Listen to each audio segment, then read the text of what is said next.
Luke 14.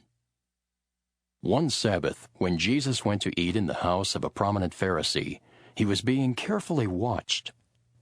There in front of him was a man suffering from dropsy. Jesus asked the Pharisees and experts in the law, "Is it lawful to heal on the Sabbath or not?" But they remained silent. So taking hold of the man, he healed him and sent him away. Then he asked them, "If one of you has a son or an ox that falls into a well on the Sabbath day, will you not immediately pull him out?" And they had nothing to say. When he noticed how the guests picked the places of honor at the table, he told them this parable. "When someone invites you to a wedding feast, do not take the place of honor, for a person more distinguished than you may have been invited. If so, the host who invited both of you will come and say to you, 'Give this man your seat.' Then, humiliated, you will have to take the least important place. But when you are invited, take the lowest place, so that when your host comes, he will say to you, 'Friend, move up to a better place.' Then you will be honored in the presence of all your fellow guests.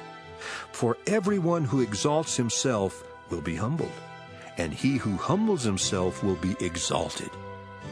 Then Jesus said to his host, "When you give a luncheon or dinner, do not invite your friends, your brothers or relatives, or your rich neighbors. If you do, they may invite you back, and so you will be repaid. But when you give a banquet, invite the poor, the crippled, the lame, the blind, and you will be blessed. Although they cannot repay you, you will be repaid at the resurrection of the righteous."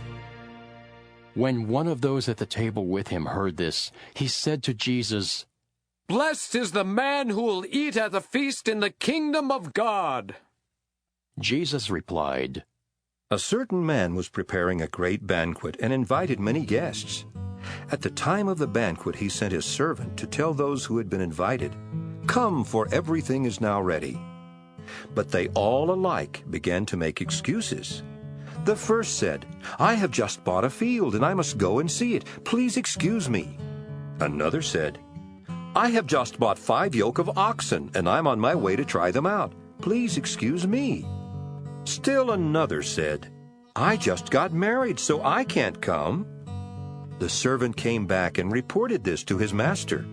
Then the owner of the house became angry and ordered his servant, 'Go out quickly into the streets and alleys of the town, and bring in the poor, the crippled, the blind, and the lame.'